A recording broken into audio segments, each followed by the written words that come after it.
Hey, it's a busy holiday week, and during this week, we are bringing you a look back at some of the most compelling stories and conversations we've covered for you in 2024. It's 24 in review. You're listening to the Hidden Killers podcast with Tony Brueski. Featuring clinical and forensic psychologist Joni Johnston. Kouri Richins, she is the mom who was flipping houses, who, by accounts of many, especially if you just recently watched the 48 Hours special, was at the height of her career, height of her relationship. Everything was going fine when suddenly her husband, Eric Richins, dies of an overdose of fentanyl after drinking a Moscow Mule. Was this an overdose that was self-inflicted on accident by Eric himself? Was this a poisoning? Because maybe the relationship wasn't just as hunky-dory as some would make it out to be. Joining me to discuss, Dr. Joni Johnston, forensic psychologist. This is one that we've been watching closely from the beginning, and lots of opinions on every side. What are your thoughts on this case as to where it sits right now? Obviously, we have an upcoming trial, but both sides arguing their points pretty strongly as to innocence or guilt. You know, there have been few cases that I can remember where two sides have such completely different accounts of a relationship before somebody dies. I mean, of course, when you have the prosecution and the defense, or you have the victim's family and you have the alleged perpetrator's family, you're going to hear different stories. But this really does seem to be extreme to some extent. I mean, you have the Richins family, Kouri's family, saying this was a guy who was doing some drugs. They had a great relationship. He was completely behind buying this, elaborate house, huge house, and things were great. And then you have, Eric's family saying it was terrible. He was getting ready to divorce her. Yeah. She tried to poison him before. I mean, he did not want her to buy this house. They were fighting over it. I mean, it really is incredible. The two almost diametrically opposed versions that you have of this particular case. I'm going to leave it up to the jury in terms of innocence or guilt. I do think that the letter that was recovered in her prison cell was certainly something that I thought was did not look very favorable to her, and so I think she's going to have a tough road to hoe. I mean, that letter, that was one real damning piece that seemed to come into play. I mean, obviously after the fact of the murder or the suicide or the accidental overdose, whatever it actually was, didn't need to dig her the hole even further that she was already going down. It seemed to be kind of a veiled attempt at communicating with her family about what she'd want them to testify to, or the story that she wanted them to follow along with. What's your take on that? I mean, is she just that dumb that she thought that this wouldn't be found, or that this, I mean, anything that comes and goes out of the prison is going to have someone be taking a look at, especially something this high profile? Again, was this just someone obviously who didn't have a lot of experience being in prison, not really realizing the extent as to what is looked at when trying to communicate with the outside?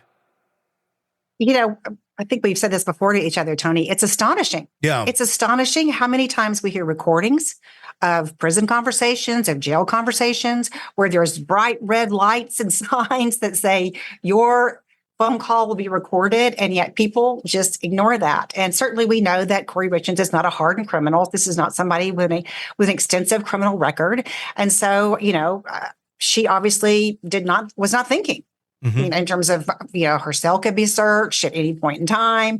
People, you don't have privacy when you're in prison. You can't say, this is my room, right? Don't go in it. And so, I think the other interesting part of that is, I think it does not only hurt her credibility, I think it hurts her family's credibility. Because I was thinking, the fact that you're writing a letter to your family and basically saying, this is how I'd like you to testify. I mean, I can tell you, I think if I was in that situation, I wouldn't even think of writing a letter to my mom like that, because I would know that she would never do that, or my brother would never do that. They would love me, support me, care about me, but they wouldn't lie, and they wouldn't spin a certain story. Yeah. And so I think it damages, in some respects, it spills over to her family. Were you at all surprised by the diametrically opposing stories from both families? Or is it not that surprising at all, where if you're in a relationship that may be on the rocks, you're probably not going to your mother-in-law and saying, hey, I think your daughters might be trying to kill me, or vice versa, of whatever, issues you may have with your partner, which is why both of them were almost in the dark and they're just believing whatever, their respective child is telling them. I think that's definitely part of it, Tony. I also wonder if just the current circumstances have magnified that. Mm-hmm. Meaning I guarantee you, if you talk to both parents, for example, Eric's mom, Kouri's mom, you would get different perspectives of their marriage, because we do talk to our parents. And of course, our parents love us and want to take our sides and see things through our viewpoint. But I do think that just the extent to which their versions are so different at this point, in terms of, attempted murder on the one hand and great relationship on the other.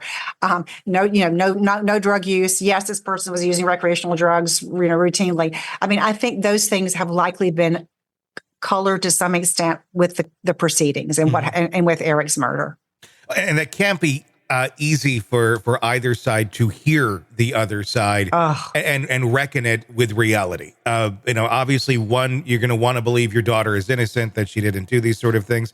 The other, you're going to want justice for your son. You're going to believe, if your son's coming to you're his brother and saying, look, if something happens to me, look at her, and then something happens to him, and they do look at her and it doesn't look all that good. How are you squaring up the fentanyl? Because it's already pretty much been determined where it's come from. The friend that was a friend of Kouri that she got it from, was she getting it for him for recreational use? Why did she have that much to begin with? There was also her own prescription drugs in his system. Either this is someone, seemingly the picture they're trying to paint is someone who likes to use a lot of different types of drugs, not just recreationally. But, does it really appear to be that way? And is it all that common for it to play out in that sort of a way? Well, it's interesting because, when I said there are diametrically opposed viewpoints, which I think that there are, I don't mean that both of them are necessarily equally true. Sure. Or equally valid. So then it becomes a matter of looking at the evidence. Mm-hmm. So what does the evidence support? If Eric is somebody who's recreationally using fentanyl or using drugs, did anybody else know this? Did anybody else notice this? Mm-hmm. How is he functioning at work? How is his work performance? I mean, there's all kinds of things that we would expect to see or not see. Sure. Is there a history of him using drugs? Did he buy drugs from anybody else? If we can't find evidence of that, mm-hmm. right, then we're starting to say, okay, yeah, these might be two diametrically opposed stories, but one of them seems to have more evidence to support it, mm-hmm. and the other one doesn't. Or if one person is now changing their name of a beneficiary or changing their estate or whatever, that certainly implies either that they're not happy or they're somehow, suspicious of the other. It implies something is not right. Mm-hmm.